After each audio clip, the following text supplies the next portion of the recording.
जय श्री राधे दोस्तों। आइए भादव मास में श्रवण करते हैं श्री शनिवार व्रत कथा। एक समय स्वर्गलोक में सबसे बड़ा कौन है के प्रश्न पर 9 ग्रहों में वाद विवाद हो गया। विवाद इतना बढ़ गया कि परस्पर भयंकर युद्ध की स्थिति बन गई। निर्णय के लिए सभी देवराज इंद्र के पास पहुँचे और बोले, हे देवराज, आपको निर्णय करना होगा कि हम में से सबसे बड़ा कौन है। देवताओं का प्रश्न सुनकर देवराज इंद्र उलझन में पड़ गए। इंद्र बोले, मैं इस प्रश्न का उत्तर देने में असमर्थ हूँ। हम सभी पृथ्वीलोक में उज्जैनी नगर में राजा विक्रमादित्य के पास चलते हैं। देवराज इंद्र सहित सभी ग्रह उज्जैनी नगरी पहुँचे। महल में पहुंचकर जब देवताओं ने उनसे अपना प्रश्न पूछा तो राजा विक्रमादित्य भी कुछ देर के लिए परेशान हो उठे, क्योंकि सभी देवता अपनी अपनी शक्तियों के कारण महान थे। किसी को भी छोटा या बड़ा कह देने से उनके क्रोध के प्रकोप से भयंकर हानि पहुंच सकती थी। अचानक राजा विक्रमादित्य को एक उपाय सूझा और उन्होंने विभिन्न धातुओं स्वर्ण, रजत, कांसा, ताम्र, सीसा, रांगा, जस्ता, अभ्रक व लोहे के 9 आसन बनवाए। धातुओं के गुणों के अनुसार सभी आसनों को एक दूसरे के पीछे रखवाकर उन्होंने देवताओं को अपने अपने सिंहासन पर बैठने के लिए कहा। देवताओं के बैठने के बाद राजा विक्रमादित्य ने कहा, आपका निर्णय तो स्वयं हो गया। जो सबसे पहले सिंहासन पर विराजमान है वही सबसे बड़ा है। राजा विक्रमादित्य के निर्णय को सुनकर शनि देवता ने सबसे पीछे आसन पर बैठने के कारण अपने को छोटा जानकर क्रोधित होकर कहा, राजा विक्रमादित्य, तुमने मुझे सबसे पीछे बैठाकर मेरा अपमान किया है। तुम मेरी शक्तियों से परिचित नहीं हो। मैं तुम्हारा सर्वनाश कर दूंगा।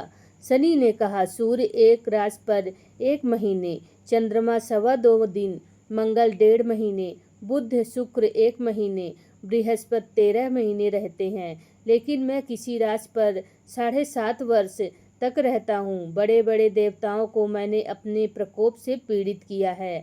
राम को 7.5 के कारण ही वन में जाकर रहना पड़ा और रावण को 7.5 के कारण ही युद्ध में मृत्यु का शिकार बनना पड़ा। राजा, अब तुम भी मेरे प्रकोप से नहीं बच सकेगा। इसके बाद अन्य ग्रहों के देवता तो प्रसन्नता के साथ चले गए, परंतु शनिदेव बड़े क्रोध के साथ वहां से विदा हुए। राजा विक्रमादित्य पहले की तरह ही न्याय करते रहे। उनके राज्य में सभी स्त्री पुरुष बहुत आनंद से जीवन यापन कर रहे थे। कुछ दिन ऐसे ही बीत गए। उधर शनि देवता अपने अपमान को भूले नहीं थे। विक्रमादित्य से बदला लेने के लिए एक दिन शनिदेव ने घोड़े के व्यापारी का रूप धारण किया और बहुत से घोड़ों के साथ उज्जैनी नगरी पहुँचे। राजा विक्रमादित्य ने राज्य में किसी घोड़े के व्यापारी के आने का समाचार सुना तो अपने अश्वपाल को कुछ घोड़े खरीदने के लिए भेजा। घोड़े बहुत कीमती थे। अश्वपाल ने जब वापस लौटकर इस संबंध में बताया तो राजा विक्रमादित्य ने स्वयं आकर एक सुंदर व शक्तिशाली घोड़े को पसंद किया।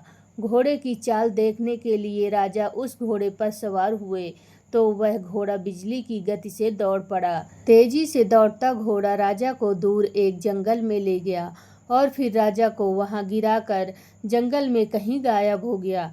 राजा अपने नगर को लौटने के लिए जंगल में भटकने लगे, लेकिन उन्हें लौटने का कोई रास्ता नहीं मिला। राजा को भूख प्यास लगाई। बहुत घूमने पर उन्हें एक चरवाहा मिला। राजा ने उससे पानी मांगा। पानी पीकर राजा ने उस चरवाहे को अपनी अंगूठी दे दी। फिर उससे रास्ता पूछकर वह जंगल से निकलकर पास के नगर में पहुंचा। राजा ने एक सेठ की दुकान पर बैठकर कुछ देर आराम किया। उस सेठ ने राजा से बातचीत की तो राजा ने उसे बताया कि मैं उज्जैनी नगरी से आया हूँ। राजा के कुछ देर दुकान पर बैठने से सेठ जी की बहुत बिक्री हुई। सेठ ने राजा को बहुत भाग्यवान समझा और खुश होकर उसे अपने घर भोजन के लिए ले गया। सेठ के घर में सोने का एक हार खूंटी पर लटका हुआ था।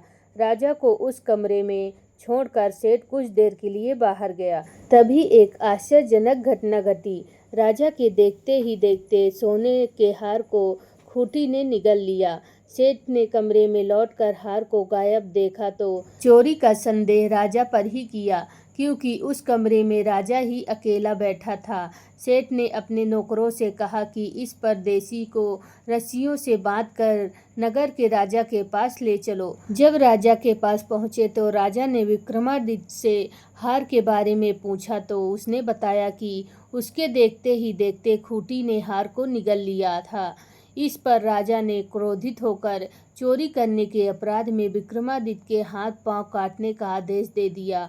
राजा विक्रमादित्य के हाथ पांव काटकर उसे नगर की सड़क पर छोड़ दिया गया। कुछ दिन बाद एक तेली उसे उठाकर अपने घर ले गया और उसे अपने कोल्हू पर बैठा दिया। राजा आवाज देकर बैलों को हाँकता रहता। इस पर तेली का बैल चलता रहा और राजा को भोजन मिलता रहा। शनि के प्रकोप की 7.5 पूरी होने पर वर्षा ऋतु प्रारंभ हुई। राजा विक्रमादित्य एक रात मेघ मल्हार गा रहे थे कि तभी नगर के राजा की लड़की राजकुमारी मोहिनी रथ पर सवार उस तेली के घर के पास से गुजरी।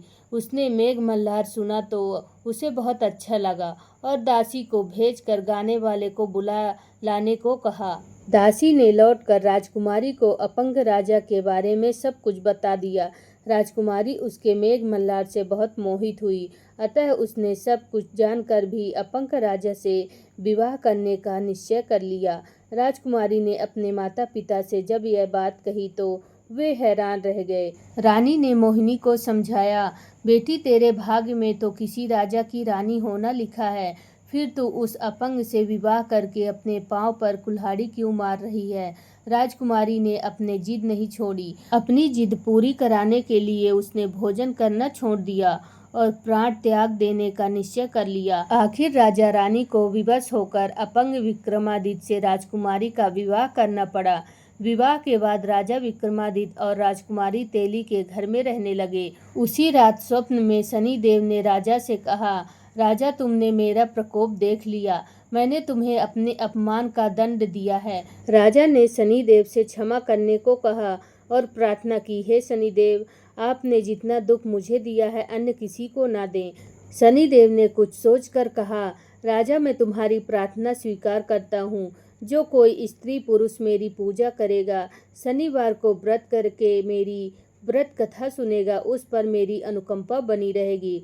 प्रातःकाल राजा विक्रमादित्य की नींद खुली तो अपने हाथ पांव देखकर राजा को बहुत खुशी हुई। उसने मन ही मन शनिदेव को प्रणाम किया। राजकुमारी भी राजा के हाथ पांव सही सलामत देखकर आश्चर्य में डूब गई। तब राजा विक्रमादित्य ने अपना परिचय देते हुए शनिदेव के प्रकोप की सारी कहानी सुनाई। सेठ को जब इस बात का पता चला तो दौड़ता हुआ तेली के घर पहुंचा और राजा के चरणों में गिरकर क्षमा मांगने लगा। राजा ने उसे क्षमा कर दिया, क्योंकि यह सब तो शनिदेव के प्रकोप के कारण हुआ था। सेठ राजा को अपने घर ले गया और उसे भोजन कराया। भोजन करते समय वहाँ एक आश्चर्यजनक घटना घटी। उसके देखते देखते उस खूंटी ने हार उगल दिया। सेठ जी ने अपनी बेटी का विवाह भी राजा के साथ कर दिया और बहुत से स्वर्ण आभूषण धन आदि देकर राजा को विदा किया। राजा विक्रमादित्य राजकुमारी मोहिनी और सेठ की बेटी के साथ उज्जैनी पहुँचे तो नगरवासियों ने हर्ष से उनका स्वागत किया। अगले दिन राजा विक्रमादित्य ने पूरे राज्य में घोषणा कराई कि शनिदेव सब देवों से सर्वश्रेष्ठ हैं। प्रत्येक स्त्री पुरुष शनिवार को उनका व्रत करे और व्रत कथा अवश्य सुने। राजा विक्रमादित्य की घोषणा से शनिदेव बहुत प्रसन्न हुए। शनिवार का व्रत करने और व्रत कथा सुनने के कारण सभी लोगों की मनोकामनाएं शनिदेव की अनुकंपा से पूरी होने लगी और राजा की नगरी में सभी लोग आनंद पूर्वक रहने लगे।